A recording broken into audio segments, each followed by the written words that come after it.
Tapi Bang Eda, selama hidup ini ketika sampai akhirnya masuk Drive gitu kan ya. Emang itu tujuan utamanya atau masih ada tujuan kebahagiaan lagi yang lain yang masih pengen dicapai sih? Sebenarnya sih kalau tujuan-tujuan sih pasti harus selalu ada ya gitu. Jadi karena kan apa ya, orang tuh kalau nggak punya harapan dan tujuan gitu kayaknya kosong aja ya gitu. Jadi harus selalu ada. Jadi misalkan let's say kayak kemarin tuh oke, udah jadi vokalis Drive, terus abis itu alhamdulillah sempat jadi produser terbaik juga waktu itu. Terus banyak bikinin lagu kan buat orang, aransemen. Terus tiba-tiba sekarang udah bisa ngerjain musik tuh udah nggak perlu lagi dengan apa namanya, setelah selesai musik kita mixing mastering dengan orang, kita bisa mixing mastering sendiri. Sekarang. Tapi yang kedepannya sih yang pasti pengen semua hal yang kita kerja ini bisa memberikan manfaat untuk banyak orang sebenarnya.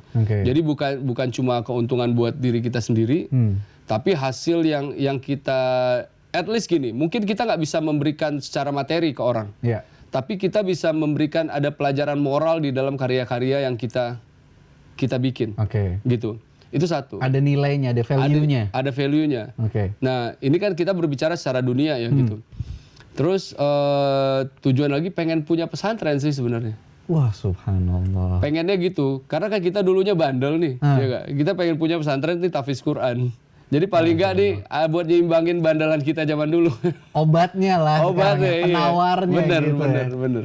Prosesnya apa untuk bikin itu? Ya paling penting sih sekarang kita benerin diri kita dulu aja kali ya. Kita benerin diri kita karena kan ketika kita menjadi melakukan satu hal yang baik akan datang pada kita gitu. Nah dan alhamdulillahnya maksudnya kesini-sini kan banyak banget dekat sama ulama-ulama. Terus mereka pun pasti punya pesantren sendiri segala macam. Jadi ilmu-ilmunya kita dapat lah gitu.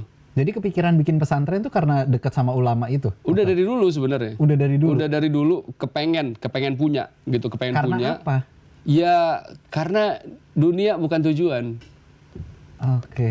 Tapi kan dulu belum hijrah. Iya, jadi belum hijrah pun sebenarnya gini. Basically kan sebenarnya Ana ini orang Minang. Gitu. Jadi waktu kita masih remaja-remaja gitu kan memang basic agama tuh dikasih kuat banget kan kalau di daerah Sumatera Barat tuh. Kita SMP aja itu udah nggak boleh tidur di rumah. Diusir. Suruh tidur di masjid. Gitu. Nah, jadi sebandel-bandelnya pun waktu itu sholat mah tetap. Gitu. Ya basic itulah yang bikin sebenarnya. Istilah anak sekarang STMJ lah ya, sholat terus masih jalan. Zaman dulu kita begitu tuh. Jadi tuh dulu tuh sholat ya cuma buat kewajiban aja. Iya, oke. Gitu. Jadi karena didikan dari awal tuh udah seperti itu, jadi akhirnya emang dari dulu kepikiran pengen punya pesantren gitu. Pengen punya gitu, tapi kan on off. Iya, gitu. Oke. Kadang lagi bener ya kepikiran, lagi nggak bener ya boro-boro. Sekarang on mulu ya? Sekarang alhamdulillah on mulu. Iya, salah. Gitu.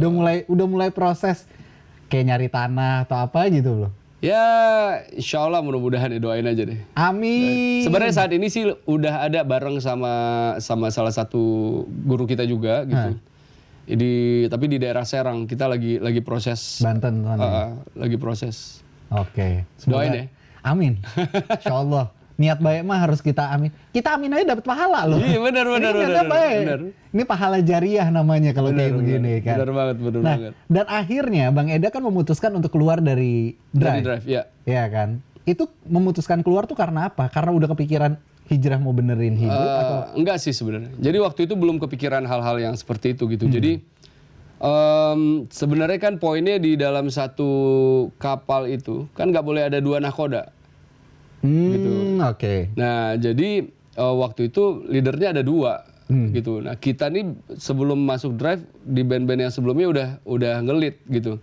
Nah begitu masuk Drive di dalam Drive itu udah ada leader satu orang. Gitu. Nah ini kita diskusi sih awalnya. Kira-kira kalau misalkan gua masuk ke dalam band ini, lu bisa nggak sama-sama gua turunin 50%, lu turunin 50%. Biar seimbang. Biar seimbang nih. Tapi kalau lu nggak turun-turun, gua doang yang turun nih pasti akan berantakan nih ujung-ujungnya. Chaos lah. Nah, terus akhirnya oh iya bisa gitu. Oh ya udah kita jalanin deh. Ternyata di perjalanan Enggak ternyata, nggak bisa gitu. Nggak terrealisasi. Gitu. Jadi akhirnya itulah yang jadi beban. Jadi bukan bulian yang tadi jadi beban. Karena kan gini. Oke. Seharusnya ketika sebuah band mengganti vokalis, itu band itu harus ngikutin vokalisnya. Bukan vokalis yang ngikutin bandnya.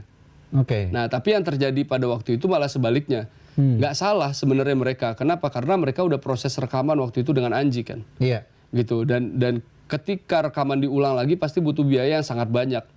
Gitu. Nah, akhirnya kita meneruskan apa yang ada. Gitu. Jadi mau nggak mau di sealbum itu Ana harus ngalah. Gitu. Oke. Nah, nextnya sih rencananya memang di album yang berikutnya Ngikutin gayanya Bang Eda gitu. ikutin gitu. Oke. Tapi ternyata di dalam perjalanan ada hal-hal yang membuat kita akhirnya sama-sama jadi nggak nyaman. Oh, Gitu. oke. Jadi keluar dari Drive pun sebenarnya bukan karena kita pengen keluar atau dikeluarkan sama teman-teman, tapi memang kita musyawarah. Gimana nih baiknya nih kalau kita kayak gini terus, kayaknya orang ngelihat di panggung sih asik-asik aja ya. Cuma di belakangnya secara kita nih kayaknya nggak nyaman nih. Ya udah akhirnya kita mutusin, ya udah kita sampai di sini aja. Ketika kita memperbaiki hubungan kita dengan Allah, maka Allah akan memperbaiki hubungan kita dengan seluruh umat manusia. Oke. Gitu.